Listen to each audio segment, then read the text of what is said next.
At the very outset, it is my solemn duty as a true Shishya to offer my reverence, respects as I bow down to my Guru, Guru Shri Subudanda Tirthru, the present Peethadipati of Mantralayam, for having allowed me to enter the Sannyasa Dharma and thereon take on the stupendous yet pious calling of spreading of the Sanatana Dharma as well as the teachings of Sri Guru Swami Raghavendraya. Om Shri Krishnaya Nama, Om Shri Raghavendraya Nama.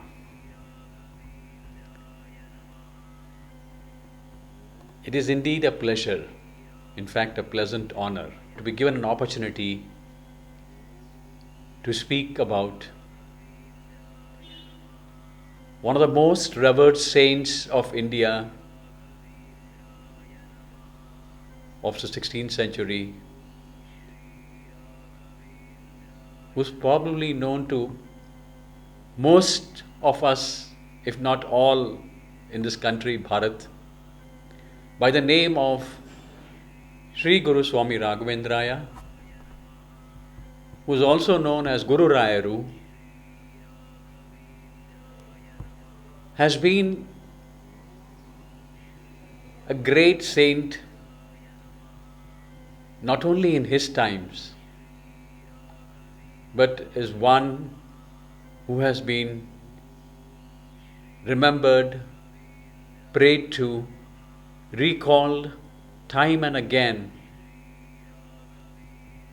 ever since his stepping into the Vrindavan whilst being alive and sitting in meditation with the power of his yoga Shakti till now.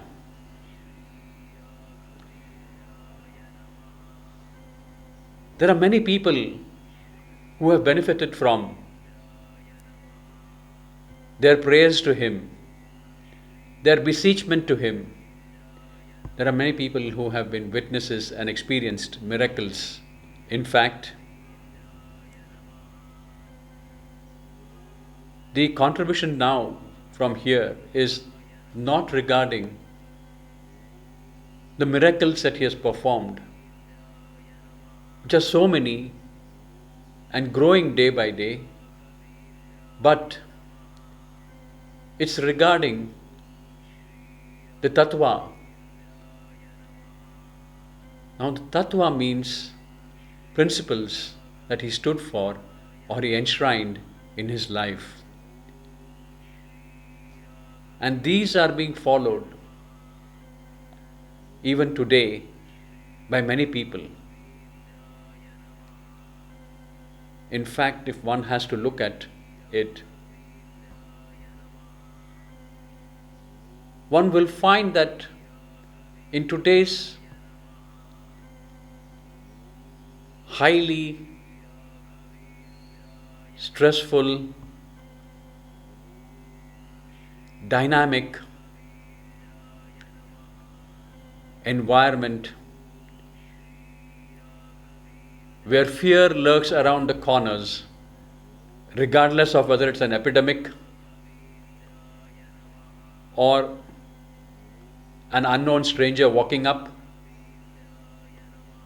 or what could come next as a calamity thanks to the inclement weather conditions that one experiences.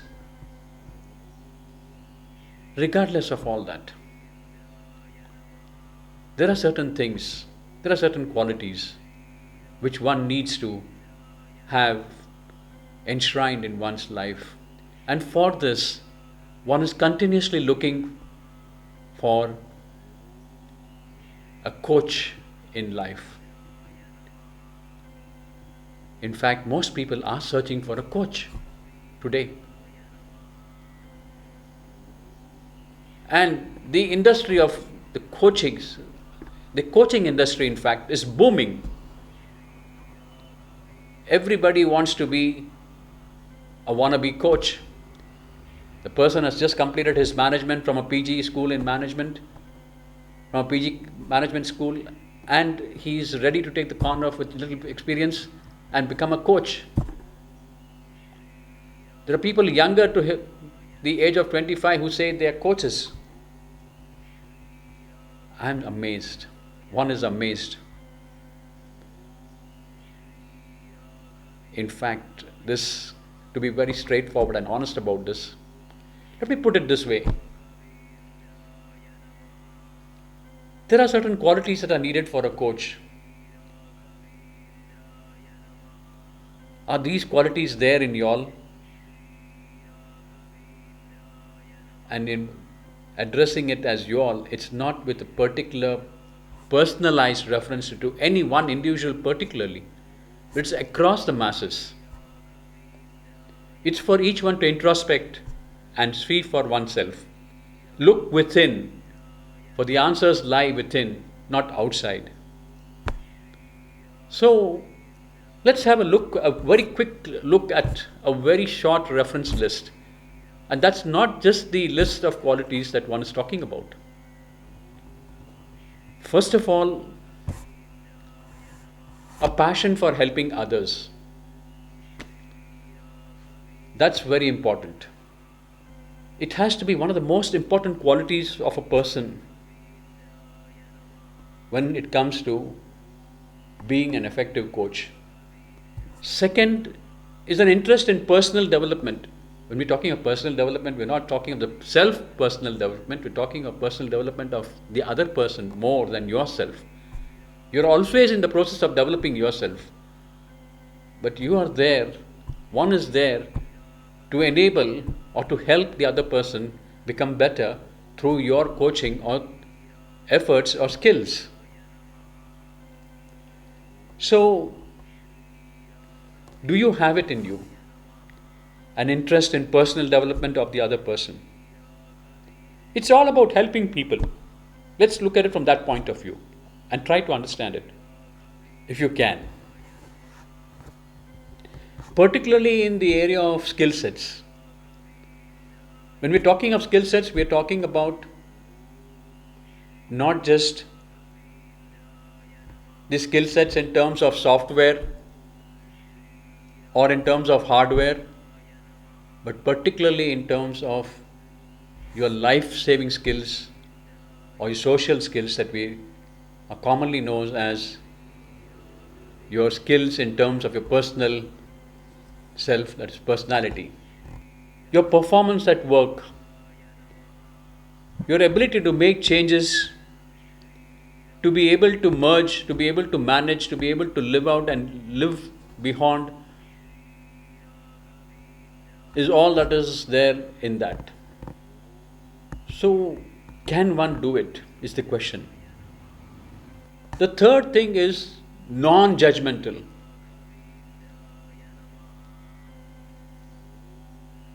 How much of the time of your life in your interaction with others are you non-judgmental?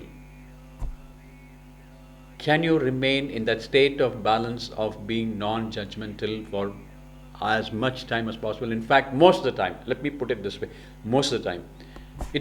You would turn around and say, Swamiji or Guruji, you are a monk and you are a sannyasi, you can probably do that.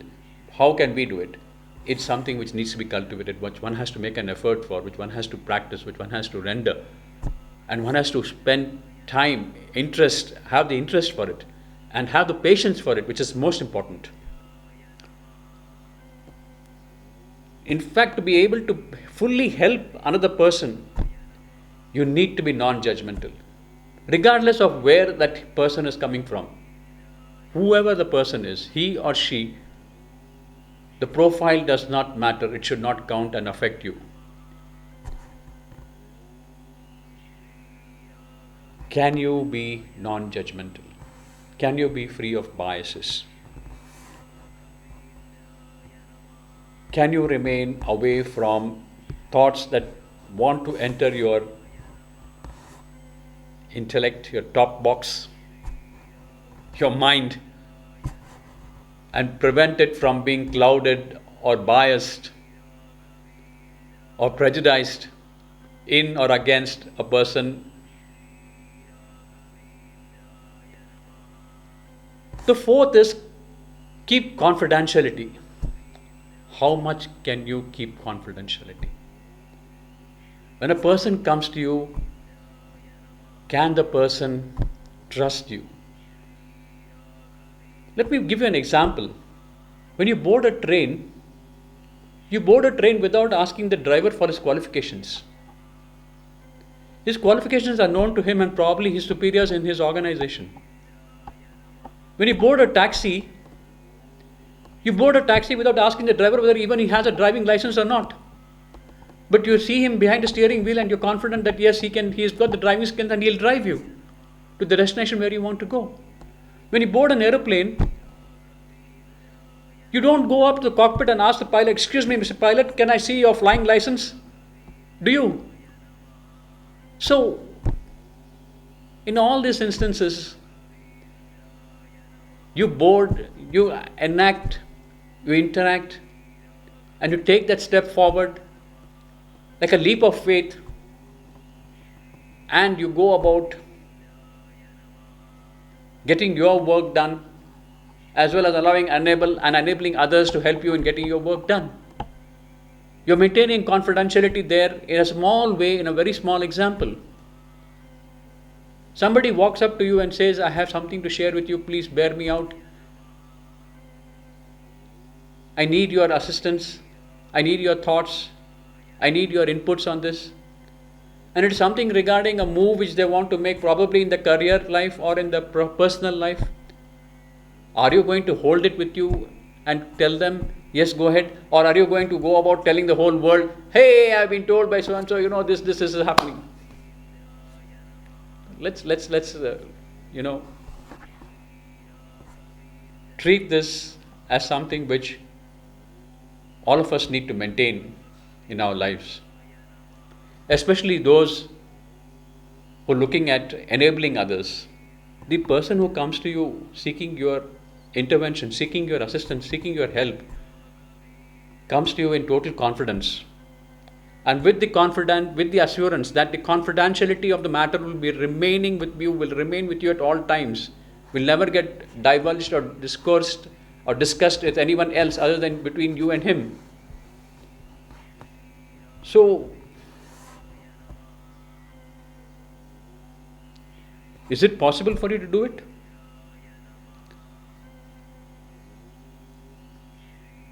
The fifth point, a person who can motivate. A great coach is one who can help motivate and inspire others. Such a person, in fact, such persons are very few to come by. Motivation is an art in itself. Inspiring others is a call beyond oneself.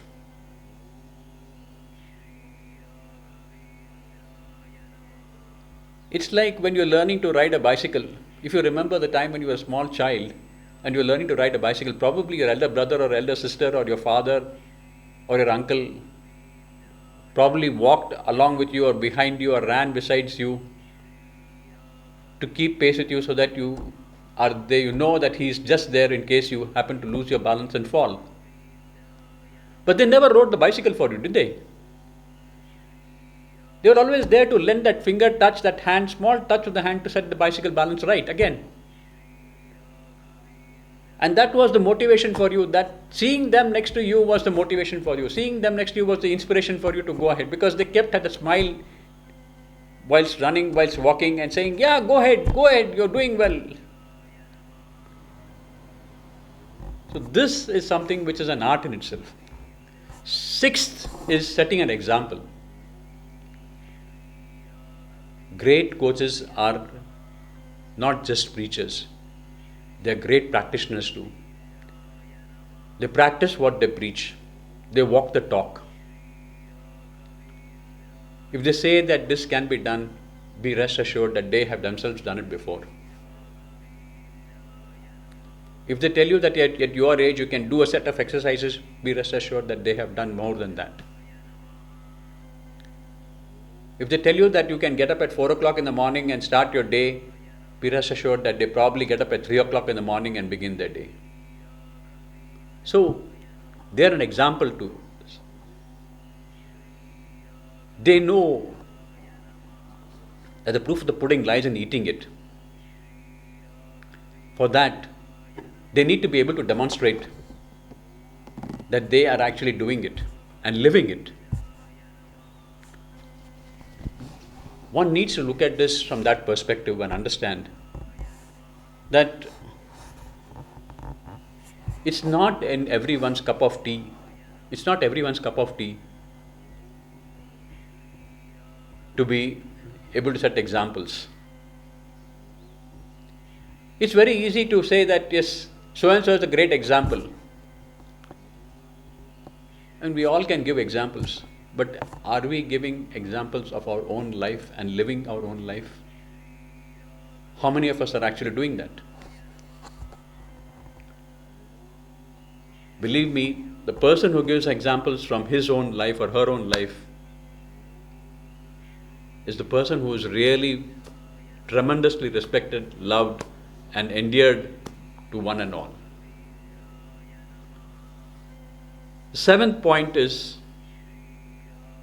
honesty, sparkling honesty. In fact, a good coaching relationship is based on crystal clear, sparkling honesty.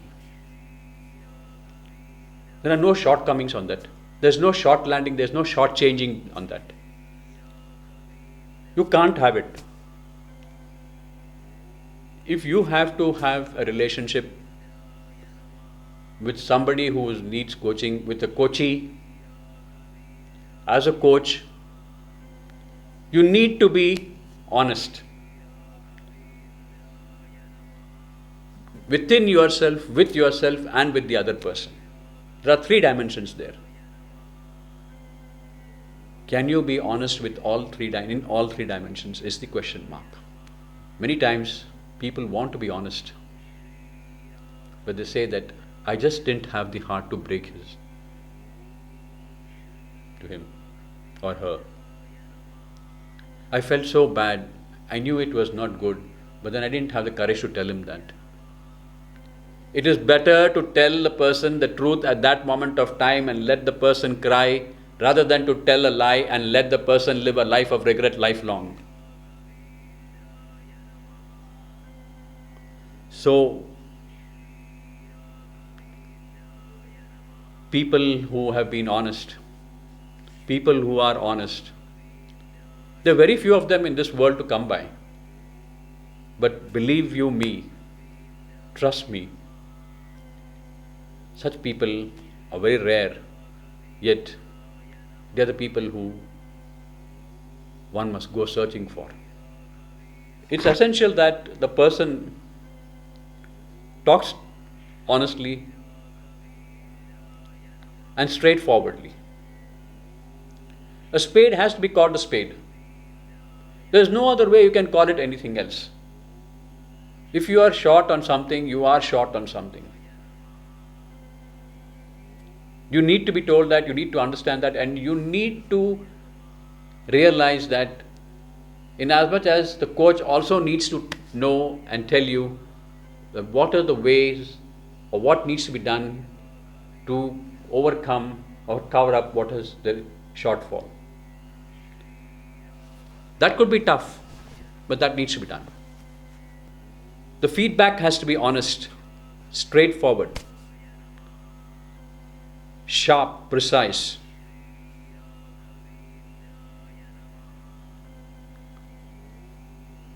In all his observations and also in the interactions. The next point is, whilst all this is definitely important, crucially, critically important, the underlying factor for this is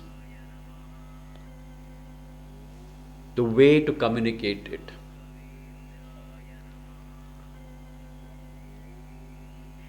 We must know how to communicate even the bitterest truth so that it is palatable to other person and it goes down and the person takes it in a good spirit, a good measure of understanding, welcomes it, appreciates it, and starts working on it. It is not just what is inside, but how you package it and present it is also what counts. Till now we have seen only what is inside, but how you package it and present it is what is most important.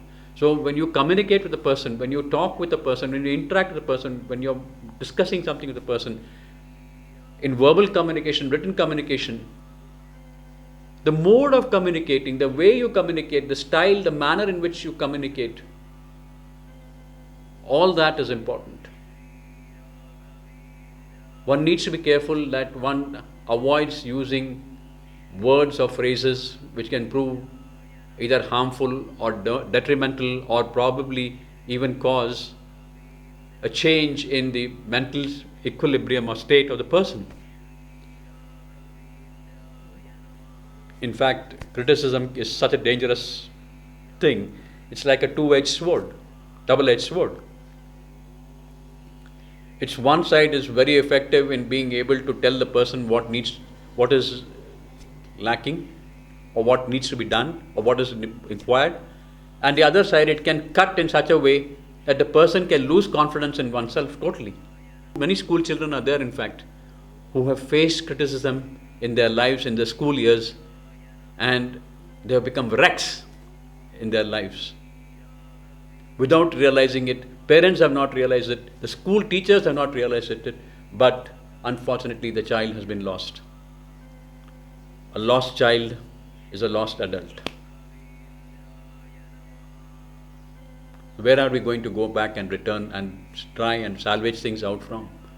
So one needs to be careful in how one communicates. It's very easy to say that, yes, you're a useless fellow.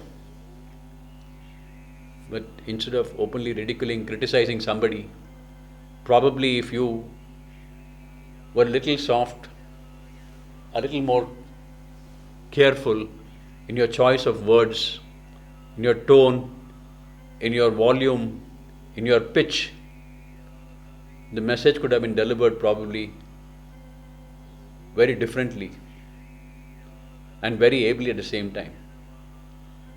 Instead of openly saying that you're a useless fellow, probably if you turn around and tell the person, maybe there are other things that we need to look at, or we can look at instead of just this, where you probably will excel yourself beyond what you're doing here. So you're on one side elevating or helping the person to realize that there are other areas also, even if he feels and knows within himself that he's not good enough or not doing a good job here, there are other areas where he can be better. So you need to be very, very, very careful in what one is speaking. Now you will ask me, Swamiji, Guruji, what is the need for all this? You've given us all these points and you say that there's a big list still. But what is the need for telling us this? Okay, we understood that everyone needs a coach, every member of us are looking for a coach, we understood that. But what beyond this? What is the need for all this?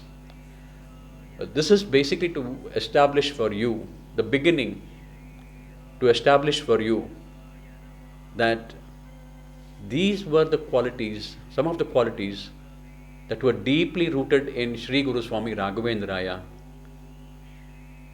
which is where he is affectionately called and revered by one and all as the greatest Guru who has lived and who is living, who is endeared to all, and people seek him as a panacea for all their solutions and problems, as the go-to person for the help that they require.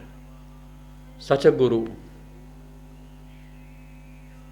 has his principles also, which is again a longer list, and we will definitely look at it and see it in the coming edition that will be released shortly. Om Shri Krishnaya Namah, Om Shri Raghavendraya Namah.